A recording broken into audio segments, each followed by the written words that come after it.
Hola y bienvenidos a nuestra clase. Hoy vamos a repasar la unidad 2. Vamos a hablar de important concepts from Unit 2. That's what we're going to talk about. Primeramente, first we have this chart. We need to learn the verb ser. But before we do that, I need you guys to understand this chart very well because you're going to see this repeated over and over in Spanish, and this is how we organize and learn pretty much all of the verbs. So first of all, we need to know something called subject pronouns. We have them in English. They're words we use to replace the subject in a sentence, such as instead of saying Mrs. Newman went to the store, Mrs. Newman bought ice cream, Mrs. Newman ate ice cream, saying that Mrs. Newman's subject over and over and over again, we use a pronoun to refer to Mrs. Newman, such as Mrs. Newman went to the store, she bought ice cream, she ate ice cream. So we have our subject pronouns here. We have yo, which means I, nosotros, which means we, tú, which is you in formal. We have él, ella, usted, he, she, and you, formal. Then we have the form they use in Spain called vosotros, which means you guys, informal. And ustedes, which is you guys, formal, meaning a group of people. So you guys, as the class, I would call you ustedes. Referring to me as the teacher, maybe you guys would say ella, she, the teacher. It's really important that you understand these different subject pronouns because in Spanish, verbs have a conjugation. That's probably a new word for us. Conjugation. Here we have the definition of conjugation, which is changes of the verb depending on who is talking.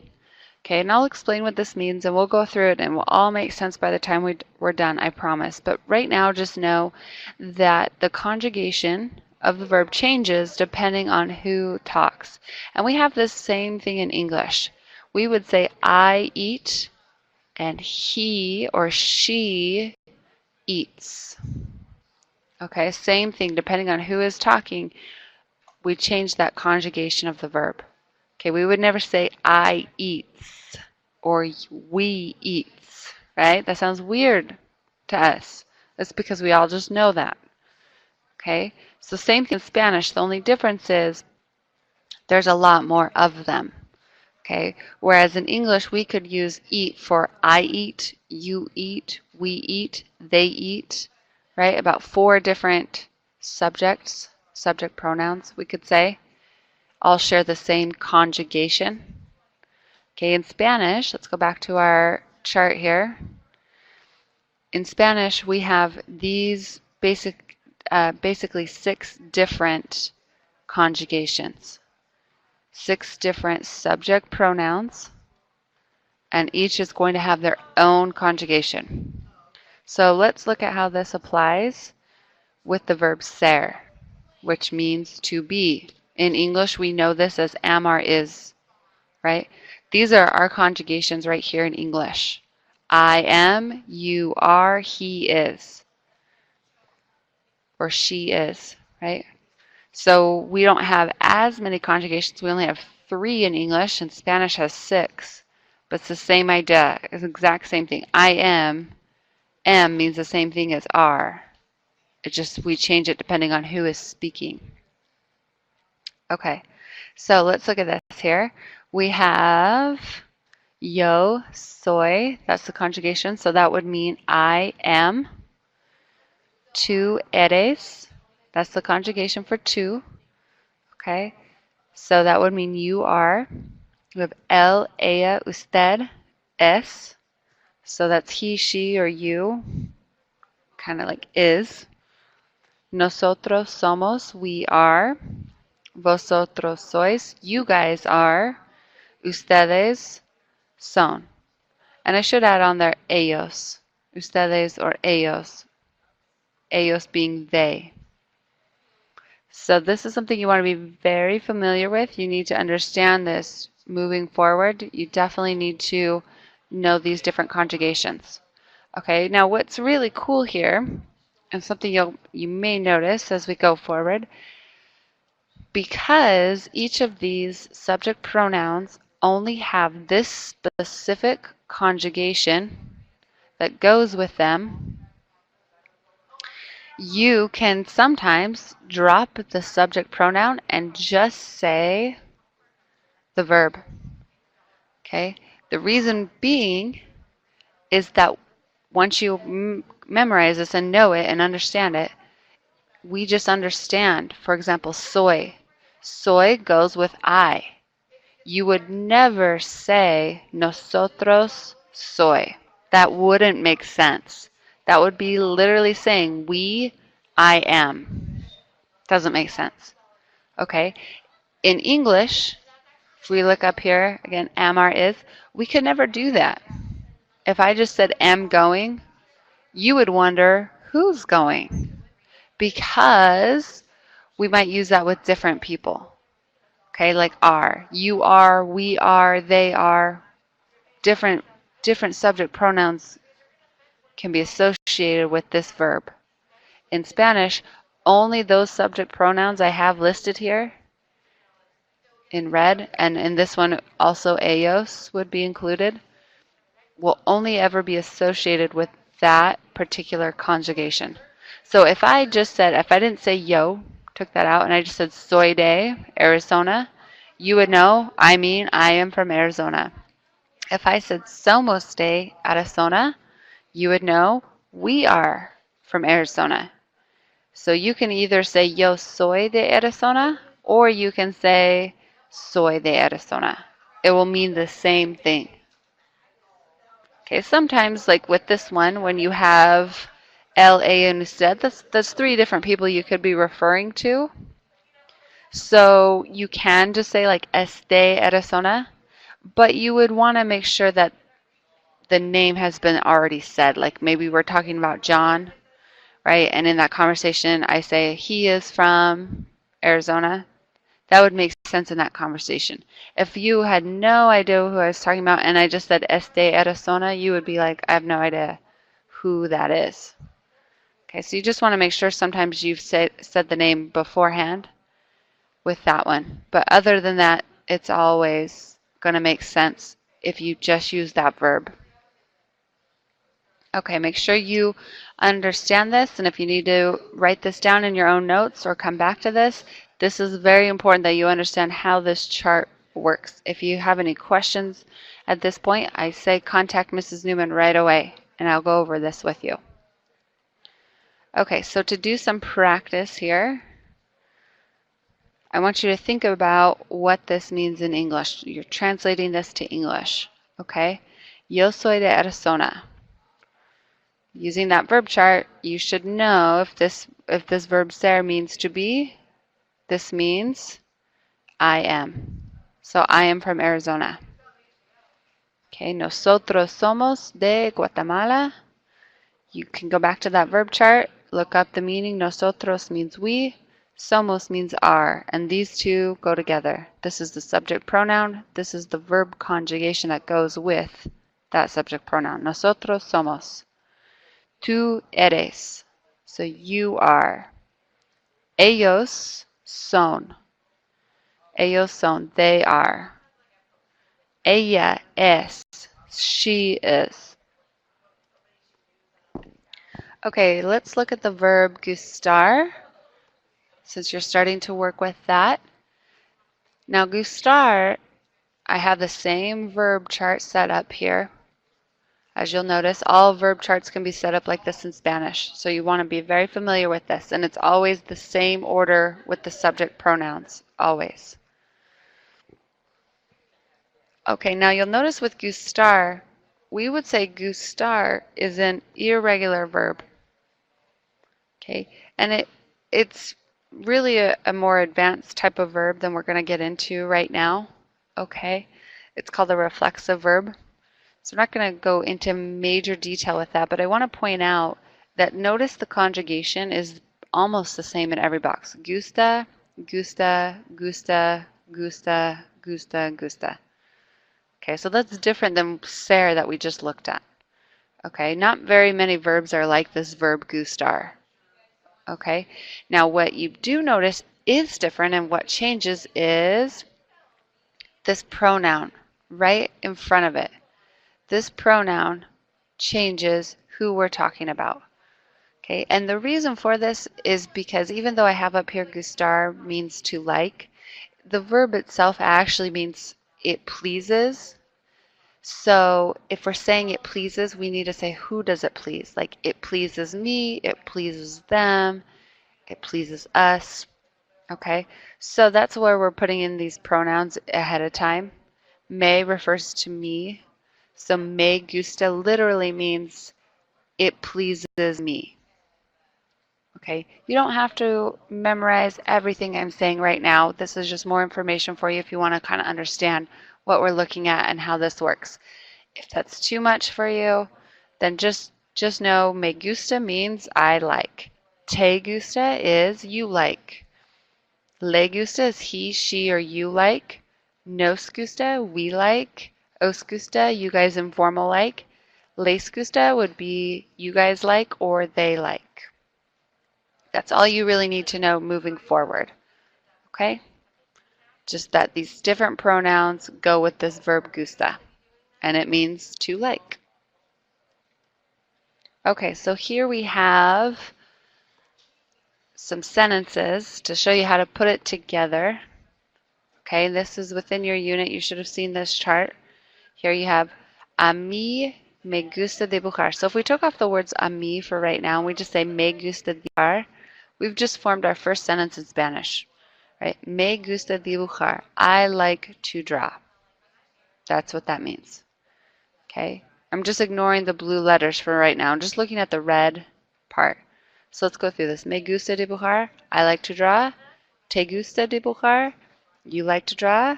Le gusta dibujar. You formal like to draw. Le gusta dibujar. He or she likes to draw. Nosotros. Nos gusta dibujar. We like to draw. And so on. Okay? Now, what's going on over here, this is just extra words we've added on. Pretty much the subject pronouns in some of them changed to T and me. And this is what we use in Spanish when we just want to add emphasis to what we're saying. If we want to say, I really like drawing. Okay, it's just kind of emphasizing that it's me. I'm the one that likes drawing. Okay, so a mí me gusta dibujar. To me, I really like drawing. A means to. So to me, I really like drawing. To you, you really like drawing. To you, formal, you really like drawing. Let's start at the bottom here. To them, they really like drawing. To you guys, you really like drawing. Okay, if you have any questions at this point, please go ahead and contact me. I'd be happy to go over this again with you. Okay. We are going to get to this in just a moment. First, I want to go over some very important vocabulario with you. Okay? So first of all, we have this picture. Hopefully you're starting to think in Spanish. Remember, you should be studying your vocabulary 20 minutes every day. So I want you to be able to see some of these pictures and think in Spanish or identify what phrase that would be. Hablar por teléfono. Hablar por teléfono. Escuchar música. Leer un libro. Leer un libro. Dibujar. Dibujar. Tocar la guitarra. Tocar la guitarra. Estudiar. Estudiar. Correr. Correr.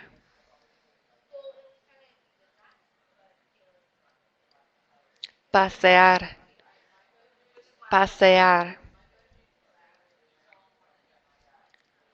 Montar en bicicleta, montar en bicicleta.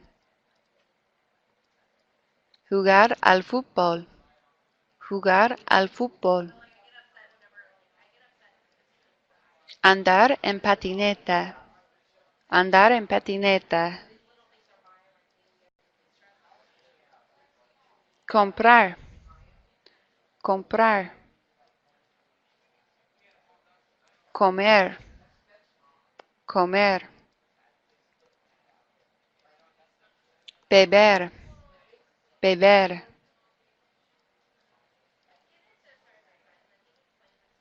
Descansar, descansar.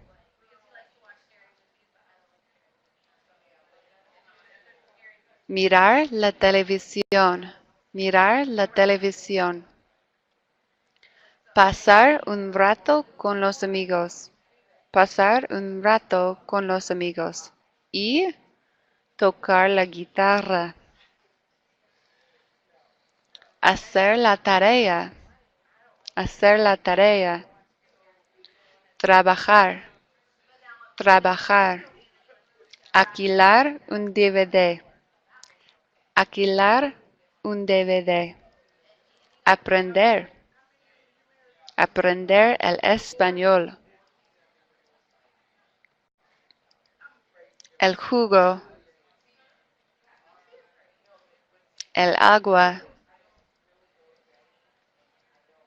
la fruta, el refresco, el refresco. El helado, el helado. Las galletas, las galletas. Or the other pronunciation would be las galletas, las galletas. Okay, lots of vocabulary in this unit. So I want to go over some more with you that you need in order to describe people. Las descripciones. Notice how we say every vowel in Spanish. Las descripciones.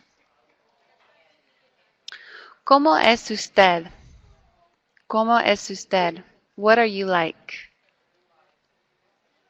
¿Cómo eres? What are you like informal? Notice, before we move on, notice the verbs now. You're noticing ser with usted, just like we saw on the ser chart, usted es, right? And eres is for tú. Notice how I don't have tú in here in this sentence? That's because we know eres now goes with tú always, which means you informal. Artístico. And I always have the A next to a lot of these, right? Because hopefully you've learned by now or read that we need to match nouns and adjectives by that masculine or feminine. Okay, and I'm going to show you an example at the end, but just know if you were a boy or describing a boy, you would say artístico with an O. If it's describing a girl, it would be artística with an A. That's why I have that in parentheses.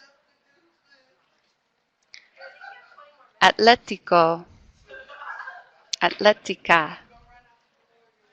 Bueno, buena. Cómico, cómica. Desorganizado, desorganizada. Organizado, organizada. Estudioso, estudiosa. Inteligente. Malo, mala. Perezoso, perezosa.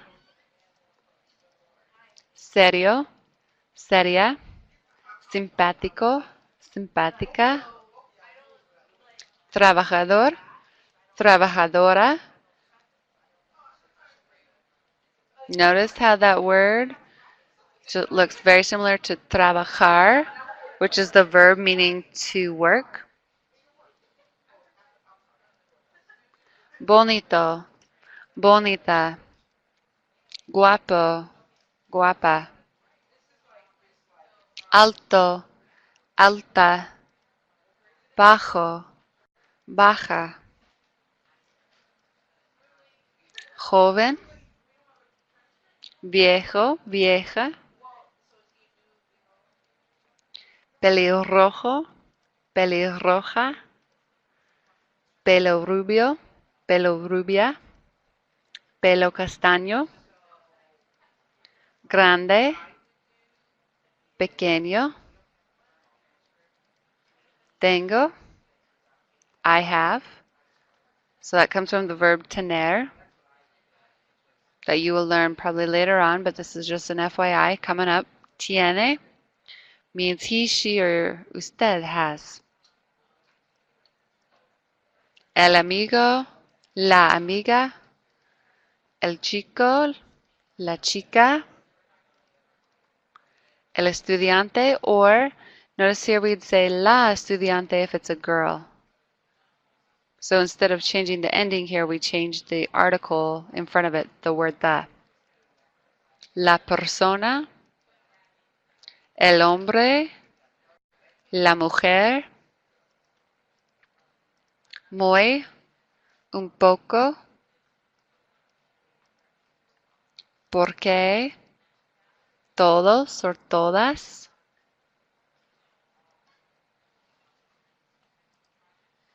Okay, the last thing I want to look at is the example of how we would match nouns in gender and number. So depending on who or what you're talking about, you always, if you're describing them, you always want to make sure you match that adjective to the noun. So here we have los chicos altos. Okay, what we're doing here, we're not just making it an OS just because we can, and that's because what chicos looks like. We're looking at the plural. Do we have one boy or many boys? In this case, we have many boys. Okay, so that's why we added the S to show it's plural. Okay, and we're talking about boys, not girls, so that's why it has an O. Chicos altos. In this case, we have one girl, so it matches in one girl. It's feminine, and there's just one.